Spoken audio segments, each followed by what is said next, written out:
السلام عليكم ورحمة الله تعالى وبركاته. إذا لهانتين بالضوضيات شذا قيمها يقدرين تمضن ميل البودافع عالم كاكتشوكتان ضوضيات سرق مقل ونكسن وعن وعلى سوق جار وقت كندان وكلا ولدين سومرين جن وروحي ديجان كي يدل كنجا سوق جاري وركي جن واحد لسه دوراني وفار عبد البد قضى بدو وركان ديجان كي يدل كي دين كهاي النو وجود دور كرون وحى كمدا كلنا نقدر درجلنا يا هؤلاء هرمركن بتجليه يا مامل كسوبان قروشها سنة كعزوب زين ميزانية كلامه كون يكوبيا توبان كترسك تاريخ دلك إنه يتوبيا يا كقب صومي أما دشة كل ماذا كالي تو وركن ذينكها إنه دلك ولعبنا الجمهورية الديمقراطية فترة الكيتوبيا دكتور مولات تشوم يا حفيز كيس كوكا قبل وفتي كسعودي ودن كشنها وضبطني يقضبك لها يدم كل داون دونتان حلي تبنتين نورد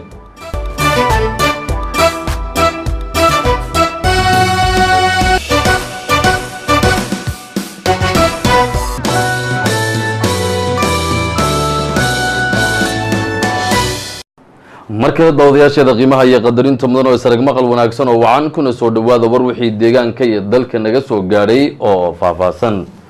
kulan lagu dardargelinaya howlaha horumarka nabadgelyada iyo maamulka suuban ee qorashaha sanadka cusub ee 2011 tirsiga taariikhda dalkeena Itoobiya ayaa ka qabsoomay madasha kulamada ee Kaalito farax bade ayaa faafaynta warkaasi noo eegaya kulan lagu dardargelinayo horumarka nabadgelyada maamulka suuban ee hirgelinta qorshayaasha sanadka 2011 tir taariikheedka dalka ayuu madaxweynaha dawladda deegaanka Soomaalida Itoobiya madaxweyne Cabdi Maxamuud Cumar la yeeshay hogaaminta sare ee deegaanka iyo agaasinada xabshida hirdigan kulankan oo shir gudoominaya madaxweyne Cabdi Maxamuud Cumar ayaa waxa uu sheegay in hogaaminta iyo guud ahaanba shaqaalaha deegaanka looga baahan yahay inay xilliyo waajibaad lahaansho iska saaraan hirgelinta qorshayaasha horumarineed nabadgelyo iyo mid maamul wanaaga ee laga mid dhalinayo horumarinta kaabayaasha dhaqaale iyo arrimaha bulshada wuxuuna madaxweynaha ku daray in sanadka dhamaaday 2011 xukuumaddu guulo ballaaran ka soo hoysay barnaamijyada horumarineed ee biyaha waxbarashada caafimaadka beeraha xoolaha dejinta shaqo abuurka dhalinyarada iyo haweenka jidadka iyo buundooyinka xiriirka dadweynaha iyo sidoo kale barnaamijka horumarinta bulshada danyarta ee biyo baad beer iyo caafimaad oo noqday barnaamij taabagal ah oo deegaanku hormud ugu noqday deegaamada kale ee dalka madaxweynaha hadalkiisa sii wata ayaa soo kala cadeeyay in xukuumaddu mar walba laba jibaar ku sameynayso ficilna ku muujin doonto adeeg bixinta bulshada iyo kaabayaasha dhaqaale dhaxaadka u noqonaya tabaha laga guuleysanaya xayndaabka saboolnimada ugu dambeyntiina hogaaminta sare ee deegaanka iyo agaasinada xafiisyada heer deegaan ayaa ballan qaaday inay ka soo baxayaan waajibaadka saaran bulshadana ay siinayaan adeeg hufan oo tayadiisu sarreyso mas'uuliyiinta maamulka gobolka Afdheer iyo kuwa degmada Imey Galbeed ayaa ku wareejiyay qoysaskii danyarta ahaa dhismayaasha guryo wadareedyada laga fuliyay degmadaasi maxamed cumar ceelaabe ayaa faafaynta warkaasi noo eegaya guud ahaan deegaanka waxaa ka socda dadaalada kala duwan ee lagu gaarsiinayo bulshada horumarka qaybihiisa kala duwan haddaba tani waa degmada Imey Galbeed waxaa ka socda horumarka qaybihiisa kala duwan sida adeegyada asaasiga kaabayaasha dhaqaale iyo sidoo kale kor qaadida haynta dhaqaale ee bulsho haddaba waxaa degmada Imey Galbeed mas'uuliyiin isugu jirta heer gobol heer degmo iyo bulshada qaybaheeda kala duwan ay isugu yimaadeen munaasabad ballaaran oo 20 guryo wadareed loogu wareejinayo bulshadii loo sameeyay iyadoo bulshada lagu soo xulay si bakhtiyaana siiba qorshahan uu qayb ka yahay mid guud ahaan baa ka socda degmooyinka deegaanka oo qoysaska danyarta ah si bakhtiyaana siiba inta loo soo xulo lagu wareejiyo guryo qaybna ka ajooyinka u yaala xukuumadda hadda waxaa munaasabadan wareejinta guryo wadareedka degmadaas Imey Galbeed bulshada ku dhaqan loogu wareejinayay si wada jir ah uga hadlay gudoomiyaha gobolka Afdheer mudane Farxaan Cabdi Maajuun iyo gudoomiyaha degmada Imey Galbeed mudane Khaliif Xaaji laakiin gibiyo si fiican qurux badan loo dhisay isla markaana dadkii loogu talagalay danyarta ahaa ee gurlaanta si inay guriga kaga baxaan ahayd ay maanta degteen xal ka jarnay marka maamulka degmadana aad buu mahadsan yahay iyo maxaan ku dhahaa shacabka iyo xubnihii dhameystirayba ruuxaantiina waa qorshaha dawladda iyo qorshaha xisbiga wuxuu yahay in dadka maxaan ku dhahaa danyarta guriga loo sameeyo si ay hooy u helaan isla markaana guri la'aanta uga baxaan marka aad baan ugu faraxsanahay in 20 gibi oo sanadkan 2011 la dhisay oo dad danyar oo shacab oo dhashay degmada Imey Galbeed loo dhisay inay maanta ku wareegaan isla markaana kaga baxaan guri la'aanta haysatay iyo baahida guriga haysatay waana qorshaha maxaan ku dhahay saboolnimada laga hortagay laga qalin jibinayo 20 gibi oo ma taqaanay loo dhisay shacabka danyarta ah maadaama ognahay in ay macnaha adag tahay inay si macnaha dhib yar laga baxay intaas oo guri ilaahaas marka hore ma iskale talabaad waxa ma taqaanaa farxad labaadna ah xukuumadeena sharafta leh sida u xusatay shacabkeeda danyarta ah si looga baxo hooy la'aantii maadaama ognahay beeska koobaad inuu yahay in la helo hooyga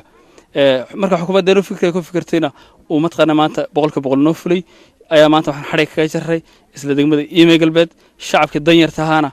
mataqaana waa kuwan aan hadda ku wareejinayno waxaana ku qaateen nidaam bakhtiyaa nasiiba sidii xukuumadda u tala gashay iyagoo mataqaana dadku loo soo xulay ayaa mataqaana aan ugu wareejinaynaa dhankooda shacabka iyagu nasiibka u yeesheen inay helaan guryahana oo dareenkooda cabiraya mar warbaahinta la hadleen waxay yiraahdeen aniga oo dadka danyarta ah waan ku faraxsanahay aad baan u faraxsanahay waxaa la guddoonsiiyey maanta guri 3 qol iyo jikadii iyo musqus saaq waxaa la guddoonsiiyey 3 qol oo guryo ah jikadeeda suuligeeda wax walba wato dareenkayga farxadda aad baan u faraxsanahay wallahi aad baan u faraxsanahay qosol baan la dhaceeyaa guud ahaan qorshahan ayaa madax xukuumadda kaga jawaabayso baahida ay shacabku u qabaan inay helaan guryo si qoysaska danyarta kor loogu soo qaado noloshooda isla markaana qorshayaashan ama barnaamijyadana lagu daray jooyinka ugu waaweyn ee xukuumadda u yaala taasoo guud ahaanba degmooyinka deegaanka ka muuqata samaynta guryo wadareedyada loo samaynayo qoysaska danyarta waxaa si habsamile loogu wareejiyay guryihii xoolihii dhulbeereedkii iyo agabkii ay ku noolaan lahaayeenba qoysaskii danyarta ahaa ee dibudejinta loogu sameynayay degmada Kudumbuur ee gobolka Qoraxay Daahir Cabdinuur iyo Babaynta Warkan guud ahaanba waxaa si wanaagsan uga hirgelay degmooyinka gobolka Qoraxay qorshihii barnaamijka baabaca ee ahaa biyo baad beer caafimaad cilmi ee sanadan 2010 laga hirgeliyay degmooyinka gobolka Qoraxay iyo waliba guud ahaanba gobolada iyo degmooyinka deegaanka hadaba degmada Kudumbuur ee gobolka Qoraxay oo kamid ah degmooyinka uu ka hirgelay qorshahan barnaamijka baabaco ee dibudejinta loogu sameynayo qoysaska danyarta ah ee wax laga bedelayo noloshooda waxayna maamulka degmadu hirgeliyeen qabalaha dhuure ka tirsan degmada Kudumbuur waxayna degmadu 70 qoys oo danyar ah oo laga soo kala xulay dhammaan qabalayaasha hoos yimaada degmada Kudumbuur ee gobolka Qoraxay iyagoona lagu wareejiyay qoysaskan danyarta guryihii xoolihii agabkii kala duwanaa iyo raashinkii ay ku noolaan lahaayeen qoysaskan danyarta iyo waliba dhulkii wax soo saarka beeraha iyaguna cala qoys lagu wareejiyay 25 neef oo ari ah iyo waliba 5 lo ah iyo 2 hektar oo dhul beereed ah si ay noloshooda wax uga bedelaan qoysaskan danyarta ah maadaama la rabo bulshada reer guuraaga ah deegaanka in loo bedelo xoolo dhaqato beeraley waana kuwa mas'uuliyiinta degmada Kudumbuur naga warbixinaya qorshahan barnaamijka baabacada ee sanadan 2010 ee ka degma ahaan dejiyeen iyo waliba qoysaskan danyarta ah ee laga soo kala xulay dhammaan qabalayaasha hoos yimaada degmadaasi 70 qoys baa meesha la dejiyay 70 qoys walba neef irmaan oo cadays ka dhigto maal inaan siinay qorshahanaga iyo noqday taasoo ka dhigtay loodii 6 neef inuu noqdo ilmaha yar nugahay 6 ku noqdo tirada guud ee looduna waxa weeye 420 neef meeshana waxa degan 70 qoys oo buura 70 qoys bishii hore aan ku wareejinay waxa loo soo iibiyay gogoshoodii iyo maacuuntii wax ku cuni lahaayeen oo dhameystiran baa loo soo iibiyay maanta raashinka kada la siinayaana waa bishii labaad yaan siinaynaa oo la siinayaa aqalkii wuu dhisan yahay xeradii xooluhuna way u oodan tahay calafkii xooluhuna waa u yaala kii hore waa u yaala oo bakhaarkan adarkaysaani wuu buuxa tendada weyn ee meesha tuulana waa calafkii xoolaadan u kaydinay dayr hore calafkii ka baxay maracado haddana waxa ku yaala calaf aad u badan oo kaydsan waxaan dejinay 70 qoys waxaan u dhameystirnay dhamaan xariyihii xoolaha guryihii qoysaskay degi lahaayeen raashinkoodii gogoshoodii bishii hore markii la dejiyay waxa loo qaybiyay raashinkoodii iyo gogoshoodii iyo xoolihii bishii labaad oo maanta aan qaybinayno raashinkeedii waxaan dhihi karaa si aad oo qurux badan ayuu uga fulay degmada qorshihii baabaco ogana hirgalay ugu dambeyntiina waxaan dareenkooda farxadeed la wadaagnay qaar ka mid ah qoysaskii danyarta ah iyagu dibudejinta loo sameeyay oo noo sheegay inay aad ugu faraxsan yihiin qorshahan wax laga bedelayo noloshooda wana mahad celinayaan xukuumadda dowladda deegaanka Soomaalida Itoobiya ee ka arrimisa deegaanka barnaamijkan wax laga bedelayo noloshooda kamid ah ee uu soo gaarsiiyeen noloshu nolol heer sare oo na arki jirin baan u aragnaa si wanaagsan baan u aragnaa hada dalkanaga inta ku hela Ilaahay baa laga heli karaa heer guuraag anagoo hanag oo xoolaha naga guray xid baan degi jir kala way noo dhar jiray ciirta baan daadin jir may dhanaankan awrta u dhigi jir wixii way dhoofeen marka xoolihiiba ma hayna fadhiga ku dhargooyay si naxariis la u nool si sharaf la u nool hada sida iyo mahad celintaasaan dawladdanada wanaagsan u mahad celinayna alxamdulilah rabbilcaalamiin nimcadaas ee ilaahayna uu noo suurageliyey madaxda yada wanaagsanna ay ku dadaashay ee dadaalkoodii ilaahay la garab qabtayna alxamdulilah rabbilcaalamiin leh ku mahad celinay marka annaguna in horumar cusub iyo weji cusub baa noo bilowday ilaahay inuu nabadgelyada iyo barwaaqada ay madaxda iyadu noo suurageliyay inuu kor noogu sii qaadaan ilaahay ka rajaynayna daara cabdinuuriis TV degmada Kudumbuur ee gobolka Qoraxay warkan idinka hayno dalka madaxweynaha jamhuuriyadda dimuqraadiga federaalka Itoobiya Dr. Mulatu Teshome ayaa xafiiskiisa ku qaabilay wafdi ka socday wadanka Shiinaha faafaynta warkaas waxay noo eegaya Ibrahim Cabdi Muuse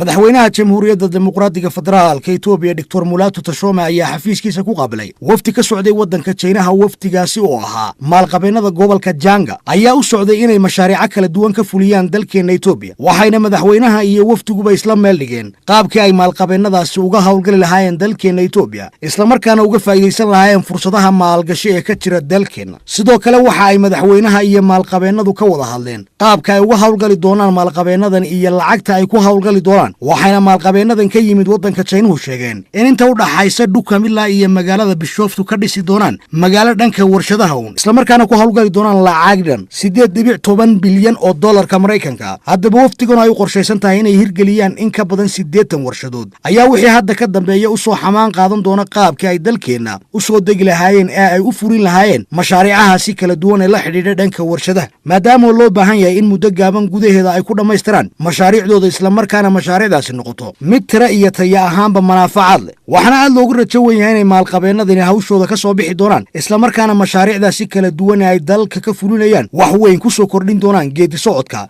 dalka iyo weliba horumarka dhaqan-dhaqaale ee waqti xaadirkan ka hana qaaday guud ahaanba dalka ugu dambayntiina waxa uu madaxweyne Dr. Mulatu Teshome sheegay in si hagar la'aan ah loola shaqayn doono wafdiga oo weliba la taageeri doono maadaama ay mashaariicdani yihiin kuwa dalka iyo dadkaba faa'iido weyn ugu fadhiya